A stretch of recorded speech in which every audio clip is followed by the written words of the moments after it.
पारस हमारे सहयोगी।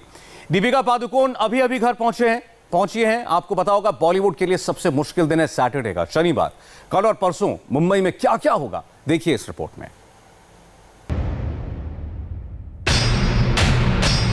जाने क्या होगा रामारे।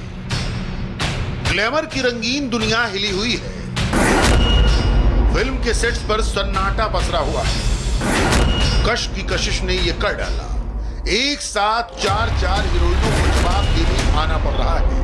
नारकोटिक्स कंट्रोल ब्यूरो के सामने पेश होना पड़ रहा है। दीपिका पादुकोण एनसीबी के सामने क्या बोलेंगी? रकुलप्रीत सिंह ने अपने बचाव की क्या तैयारी की है? श्रद्धा कपूर ड्रग्स चैट पर सवालों का जवाब क्या देगी? एनसीबी के सामने पेशी के लिए सारा अली खान की क्या तैयारी है? ड्रग्स स्कैंडल के चंगुल में फंसी सभी अभिनेत्रियों की आखिरकार तैयारी क्या है? आखिरकार ये चारों हीरोइनें अभी कहां हैं, क्या कर रही हैं, किससे मिल रही हैं? इसकी पूरी इन्वेस्टिगेशन हमने की है। जाने क्या होगा बॉलीवुड के सितारों में धुकधुकी लगी हुई है। दीपिका क्या किसी का नाम बताएंगी? श्रद्धा के मोबाइल से कौन सा चेहरा निकलेगा? बॉलीवुड का ड्रग्स स्कैंडल कितना बड़ा है? कुछ घंटे बाद इस डार्क सीक्रेट की परतें उघड़ने लगेंगी। दीपिका पादुकोण परसों यानी 26 सितंबर को एनसीबी के सवालों के जवाब देंगी। रकुलप्रीत सिंह गुरुवार को नहीं आएंगी, अब शुक्रवार को आएंगी। सारा अली खान परसों यानी 26 सितंबर को एनसीबी के सवालों के जवाब देंगी। श्रद्धा कपूर को भी परसों पूछताछ के लिए एनसीबी ने बुलाया। जब दीपिका को समन भेजा गया तो वो गोवा में शूटिंग कर रही थी। उनके पति रणवीर सिंह भी गोवा में ही साथ में थे। उनके साथ इन्होंने रात में मुंबई के लिए चार्टर्ड फ्लाइट से उड़ान भरी। दीपिका गोवा में भी लगातार अपने वकीलों के संपर्क में थी। दीपिका मुंबई के पॉश प्रभादेवी इलाके की ब्यूमोंट टावर बिल्डिंग में 26वें फ्लोर पर रहती है। अब शुक्रवार को दिन भर यहां वो लीगल डिस्कशन करेंगी और शनिवार को एनसीबी के सामने सारे सवालों के जवाब देंगी। दीपिका की एनसीबी के सामने पेशी है, इसलिए बिल्डिंग के आसपास पुलिस सुरक्षा कड़ी है। जब दीपिका पादुकोण एनसीबी के सामने आएंगी तो उनसे ये सवाल किए जा सकते हैं। क्या दीपिका ने ड्रग्स कंज्यूम किए? क्या दीपिका ने ड्रग्स अपने लिए मंगाई या किसी और के लिए? करिश्मा से उन्होंने कब कब ड्रग्स की डिमांड की? दीपिका कब से ड्रग्स ले रही हैं? क्या दीपिका किसी और से भी ड्रग्स की डिमांड करती थी? दीपिका ने ड्रग्स के लिए पेमेंट कैसे किया? 2017 की ड्रग्स चैट के बाद दीपिका कोको पब में हैलोवीन पार्टी में गई, क्या वहां भी ड्रग्स लिया गया? दीपिका पादुकोण अपने बचाव के लिए स्ट्रेटजी तैयार कर चुकी हैं और यही वजह है कि स्ट्रेटजी का पहला हिस्सा यह था कि एक दिन का वक्त मांगा जाए एनसीबी से, जो उन्हें मिल गया है। पिछले 48 घंटे से दीपिका लगातार अपने वकीलों से संपर्क में है, अपने पति से लगातार सलाह मशविरा कर रही हैं। वकीलों से इसलिए संपर्क में है क्योंकि जो भी संभावित सवाल होंगे उनके क्या जवाब देने हैं वो दीपिका पूछ रही हैं।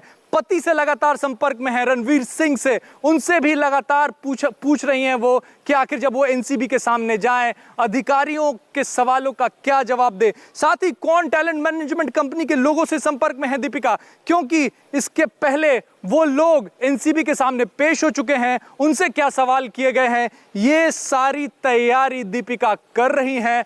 अब है दीपिका जब पेश होंगी और क्या स्ट्रैटेजी उन्होंने बनाया है। देखिए बिल्कुल दीपिका पादुकोण की चैट निकलकर सामने आई है करिश्मा के साथ, तो चैट में क्या इसके अलावा और भी चैट है? चैट के बारे में जब उनसे पूछताछ की जाएगी तो वो ये कह सकती हैं पुरानी चैट है, लेकिन वो किसके लिए बात कर रही थी, इन सवालों में फंसेंगी एनसीबी के सामने। और अगर किसी और का नाम सामने आता है, जो सूत्र हैं बता रहे हैं कि वो बहुत ज़्यादा नाम अभी नहीं बताएंगी इस चैट को लेकर, या अगर एनसीबी के पास कुछ और ऐसी चैट होती हैं जो रिट्रीव की गई होती हैं, उनमें क्या दीपिका पादुकोण का करिश्मा के अलावा किसी और से भी संपर्क हो सकता है ड्रग चैट को लेकर, क्योंकि जया साहा का व्हाट्सएप ग्रुप था जिसकी ये चैट है। तो ये तमाम चीजें हैं जिसके लिए पूरी तरह से प्लानिंग कर रही हैं। दीपिका को पूछताछ के लिए बुलाया क्यों गया है और कैसे उनका नाम ड्रग्स स्कैंडल में सामने आया, उसकी क्रोनोलॉजी समझिए। रिया चक्रवर्ती से पूछताछ में टैलेंट मैनेजर जया साहा का नाम आया और जया की ग्रुप चैट में दीपिका का नाम निकला। 28 अक्टूबर 2017 को दीपिका पादुकोण व्हाट्सएप चैट में अपनी मैनेजर करिश्मा प्रकाश से ड्रग्स की डिमांड कर रही हैं।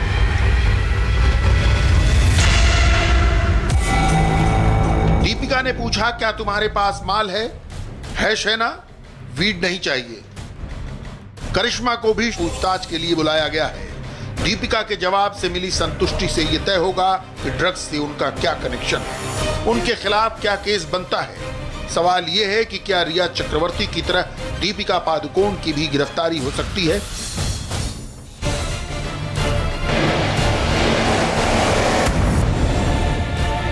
दीपिका जब एनसीबी के सामने पेश होंगी तो क्या पूछताछ के बाद दीपिका की गिरफ्तारी हो जाएगी? ये ड्रग चैट्स जो दीपिका के सामने आया उस पर बहुत ज्यादा निर्भर करता है। अगर दीपिका मान लेती हैं कि हाँ उन्होंने ड्रग्स लिए हैं, जो ड्रग चैट्स हैं उसमें वो अपने लिए ही ड्रग्स मंगवा रही थी, मुश्किल उनकी बढ़ेगी। साथ ही एनसीबी चाहेगी कि उनके खिलाफ 27A लगे। रिया चक्रवर्ती के खिलाफ 27A लगा है और उन्हें बेल मिलना काफी मुश्किल हो रहा है। भाई देखिए, बिल्कुल 27A में ही रिया चक्रवर्ती फंसी थी, क्योंकि उसमें दिखा था कि रिया चक्रवर्ती ने अपने क्रेडिट कार्ड का इस्तेमाल किया, ड्रग्स खरीदकर कहीं और उसे आगे भेजा, कहीं ना कहीं उसका ट्रांसपोर्ट किया। ये एक बहुत अहम है। और 27A, क्योंकि करिश्मा जो है दीपिका पादुकोण की मैनेजर, वो लगातार ये बात कर रही हैं कि करिश्मा जो करिश्मा ये कह रही हैं कि मैं आपको अरेंज करा दूंगी, किसी अमित से अरेंज करा दूंगी। इससे लगता है कि वो किसी ना किसी ड्रग पेडलर के संपर्क में थी। क्या दीपिका पादुकोण भी संपर्क में थी? और ये जो चैट है, क्योंकि दीपिका की तरफ से हो सकता है ये भी कहा जाए कि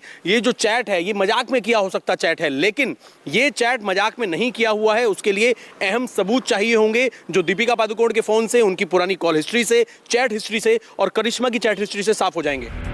अगर एनसीबी दीपिका के जवाब से संतुष्ट नहीं हुआ और उनसे या उनके मोबाइल से ड्रग्स सिंडिकेट में शामिल होने के सबूत मिले तो दीपिका को अपना बचाव करना मुश्किल हो जाएगा। दीपिका के खिलाफ अगर एनडीपीएस एक्ट की धारा 27A के तहत केस दर्ज हो गया तो उनके लिए बड़ी मुश्किल हो जाएगी। इसी धारा के तहत रिया को जेल हो गई। दीपिका बॉलीवुड की बड़ी स्टार है। ड्रग्स से कनेक्शन साबित होने पर उनके करियर पर असर पड़ सकता है। दीपिका पर बॉलीवुड ने करोड़ों का दांव लगाया है। इस साल के आखिर में दीपिका सपना दीदी फिल्म में नजर आने वाली है। दिसंबर में उनकी कपिल देव की बायोपिक 83 भी रिलीज होने वाली है। फरवरी 2021 में शकुन बत्रा नेक्स्ट की रिलीज तय है। अक्टूबर 2021 में पठान फिल्म की डेट है। अगले साल संजय लीला भंसाली के साथ फिल्म बैजू बावरा आनी है। दक्षिण के स्टार प्रभास के साथ दीपिका ने बड़े बजट की फिल्म साइन की है। दीपिका पादुकोण फिल्म इंडस्ट्री की महंगी हीरोइनों में शुमार है। वो एक फिल्म के लिए 15 करोड़ रुपए चार्ज करती हैं। दीपिका को 103 करोड़ की संपत्ति का मालकिन बताया जाता है।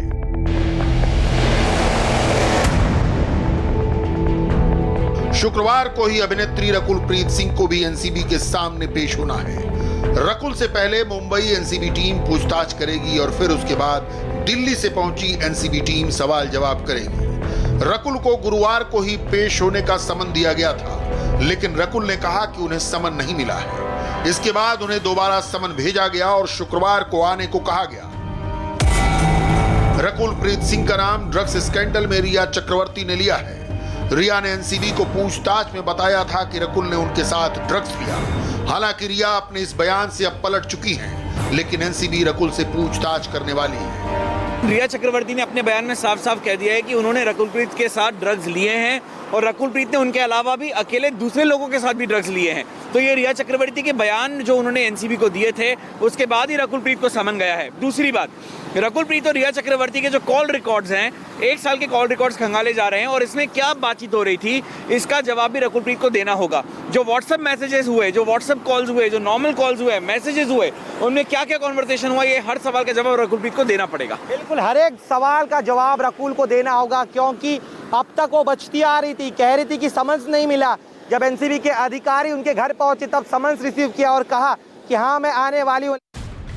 रकुल प्रीत सिंह मुंबई के बांद्रा वेस्ट इलाके में एचएम टावर में रहती हैं। वो अभी अपने घर पर ही हैं और एनसीबी के सवालों के जवाब की तैयारी कर रही हैं।